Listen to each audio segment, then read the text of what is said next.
We'll move now to a presentation by Matt Chatfield on the New York Forward project.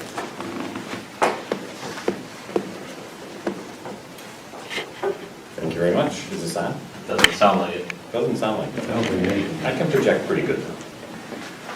Any chance we can get that up on the screen?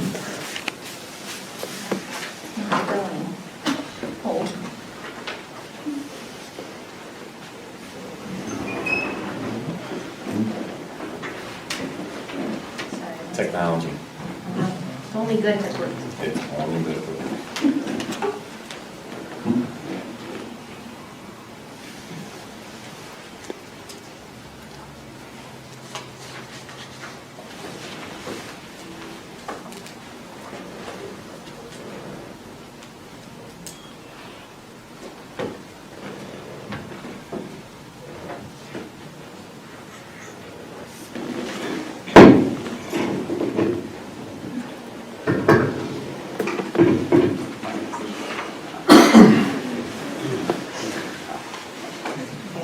Get out of it and get back in there. That's okay. I'm going to get started. The board members each have for now. Matt Chatfield, Executive Director of the Webster Economic Development Alliance. The Alliance was the entity that wrote the grant application for the New York Forward Grant Program on behalf of the village. It was our second attempt, and this year we were successful. Today I have a quick agenda of about 5 topic items. I want to give an overview of what the program really is, talk about the local planning committee, which is the body that will guide the process. We'll talk about the open call for projects, which is the solicitation for active projects to be awarded funds in the future. The strategic investment plan, which is the overall document that gets assembled and sent to the state. And then, of course, talking about public engagement and stakeholders. Do you want to share what we were awarded? Sure. No, that's that's amazing. Yeah, we're going to get right in. So the New York Forward program is essentially it is a downtown revitalization program. And we have established a downtown boundary that is coterminous with the business improvement district here in the village. So the boundaries of the bid, which is our business area, are the same boundaries for this district. So all properties within the bid essentially would be eligible to apply. That includes public and private properties. Essentially what has been awarded to us is there's not although there was a big paper check that was kind of delivered, right, and we had photos in front of it, there will not be a deposit of $4.5 million sitting in a bank account for the village at any point in time. What has happened is the state of New York has said we're going to set aside $4.5 million towards revitalization projects, and they're reserved for within the village of Webster, right? So some of those projects may be public sector projects, like a park improvement project or streetscape improvements. Some of them may be private sector projects, right? So the goal of the next steps of the process is to identify exactly what those projects are. The presentation itself goes over the goals of the New York Forward program. So it's village revitalization, it's downtown investment, improvements of the housing stock, improvements of the public spaces that we have come to enjoy, also improvement of the building stock, but not necessarily buildings that have been, for the lack of a better term, almost intentionally disinvested in. This is not a upkeep management program. This is not I need a new roof, or I'd really love to replace those windows that are broken. Those are investments that any property owner is expected to make, right, into their property. So these are for more holistic investments into the village center that will improve the vitality and function of our village center as a place for people to come, gather, and spend their time, shop, and then of course to congregate for events. And of course it's going to also help improve the tax base. So we won $4.5 million. We won. So what does that mean? Well, that means the first step in the process is we have to develop a final document.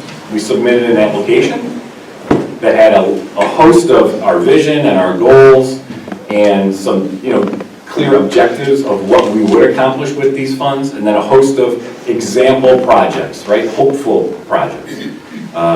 that document is the starting point. That document will be refined, and the local planning committee is a group of citizens that will help refine that document. So it is not a group of elected officials. There's a core group of elected officials that are part of like a back-end organization, or I would say just a committee, right, that will help keep the process flowing and make sure that all the logistics work. But the local project committee will be made up of local residents, business leaders, some property owners, but the goal is to have a broad diversity of participation on that committee. So the mayor and myself have assembled a list of hopeful names to be invited. And that list actually had to get sent to the state for vetting and an okay. Once the state has given us the okay, then those individuals will actually be reached out to with a formal invitation to participate on the committee. None of those invitations have gone out, and none of those individuals know who they are, because we haven't told anybody yet, because we needed to make sure that there was a coherent agreement between the village and the state on what was basically the composition of that list, right? So that committee will get formed, hopefully in April, and have its first meeting, and then that committee will drive the planning process, and it will be guided by state-awarded consultants. So separate money, not part of the 4.5 million. The state has hired consultants that's going to assist the village in finalizing this process, this identification of the plan, and then of course going through and identifying all the projects and the hopeful investments. The entire process will take 6 to 7 months, starting in April, hopefully ending in October or November. And at that point, a list of projects will get sent to the state, and then the state will select the projects that it chooses to fund. I want to use the analogy of, think of it like a wedding registry. Everything that we put on the list is something that we really want to see happen. But in the end, the village will not have 100% control over which of the projects ultimately are selected by several state organizations, several state agencies, because the project will be run through multiple different agencies. But the goal right now is to put together the best and most coherent list of projects and investments that we can, both on the public sector side and on the private sector side. That process will be led by the local planning committee. It will be guided by the consultants, and it will take place over 6 months. In the next 30 to 45 days, a call for projects will go out. And that call for projects will be probably 5-7 pages long. That is a proposal, it's basically a request for proposals for folks. And then from there, those proposals are understood, they're reviewed, they're scored, sort of ranked, and then as we move to the next phase, right, I would say the viability of the projects are determined, right, the cost analysis of those projects are determined, and whether or not they actually can be funded, whether or not they're realistic proposals. And then they'll just kind of be refined and refined until we get a core list of projects that we think we can work with. The village itself will also be submitting proposals for its public sector projects. In the past, in other years, the municipality was given deference to basically not have to submit a proposal. This year, parity is what the state wants to at least see, so everybody has to submit a proposal that vets out the projects, so that at least puts a little bit of onus on the municipality to ensure that it's doing its homework and putting forth a project that's been well thought out, right, and has broad support from the village board and from the public. So that's really the next steps. The public involvement and public engagement process is going to be multifaceted. We have that local planning committee. That's going to be a committee of our peers and citizens within the community. They're going to drive that process. There's going to be multiple public workshops. There'll be one in the beginning of the process in April, probably, maybe May. Most likely May. By the way things are shaking out, it's looking like that'll happen in May. That's going to talk about that open call for projects. Describe it to the public. The next public workshop opportunity will be when that final list, or at least the semi-final list of projects has been established to get concurrence from the public. In between, during the summertime, there will be lots of public engagement opportunities that will happen at specific events. Like we're gonna, most likely, the consultant team will be having stakeholder meetings with either specific groups, such as, let's say, the Business Improvement District, or perhaps the Chamber of Commerce, or maybe the museum, or any other of these organizations. We'll have specific stakeholder meetings. But we'll also be holding events that are out in the public at other events. We'll use a jazz festival, maybe a Friday beer garden evening, something. We're going to where the people are and getting their feedback. That is the broad summary. I think we did have one question. Don actually brought up a good question regarding the matching funds required. So each of these projects is going to be scored essentially independently. I would say that the public sector projects will have the least matching funds required, right?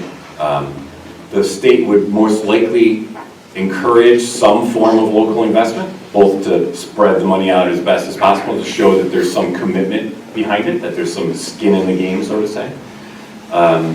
And for, like, let's say in the village, at the village center where we have the Veterans Park, you do have a Parks Trust Fund that could potentially be tapped towards that. Or we can start working together and figuring out, well, maybe the village does need the budget, setting aside some funds between now and, let's say, the next 2 to 3 budget cycles, so it can take on a project, a small component, maybe a 10% component of a project. Okay? The private sector will have more robust matching funds requirements. It will vary, anywhere from probably 30% to 50%. So, and I will say that none of these funds on the private sector side are equity investments. None of them will be a check written up front. They will all be reimbursements. The village, because the funds will be run through one particular program, the village will be fortunate enough that it will get basically reimbursed during the life of the project, right? The project will happen, or a phase of that project will happen, invoices will come in, they'll get remitted, and then they'll get reimbursed. There would be very temporary forms of financing just to actually construct the project, but the monies would come back within 90 days, typically, as long as we can process the invoices fast enough. On the private sector side, those funds will all be expended up front, and then an accurate accounting and audit of the project will take place, and then a reimbursement would be directed to the property owner, not through the village. It would be direct to the property owner.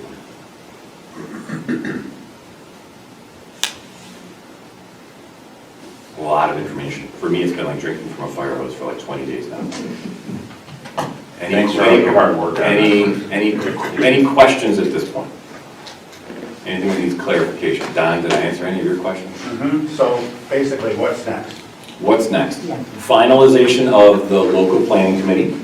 That committee will be formed. It will hold its first meeting hopefully by the end of April. And then the very next thing from the public side would be a public information workshop that hopefully will take place here in the next, I would say, 4 to 6 weeks. And is it you and the mayor that's deciding who's going to be on the local planning committee? The mayor and myself have assembled a list of names, and we have sent them to the state for approval. Oh, so it's the state that approves? The state has a... Well, first you got to get the people to say, yes, I want to do it. No. No? No. This is silly. It seems counterintuitive, I would agree.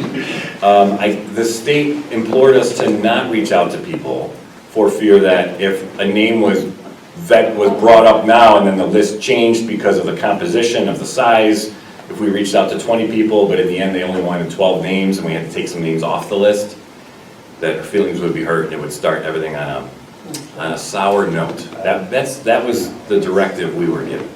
We're playing by the rules, considering that we've been blessed with an opportunity to spend $4.5 million. We're going to play by the rule book. Although the risk is you could have the opposite effect. They could say, sure, these 12 are approved. You go to the 12 and you only get 10 of them that say yes. And now you're too short. And then what happens?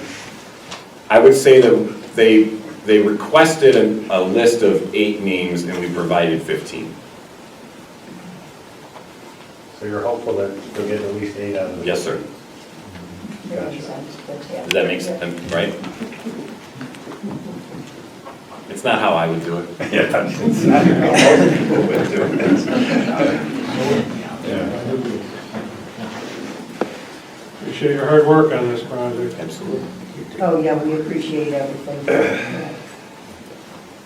Anything else?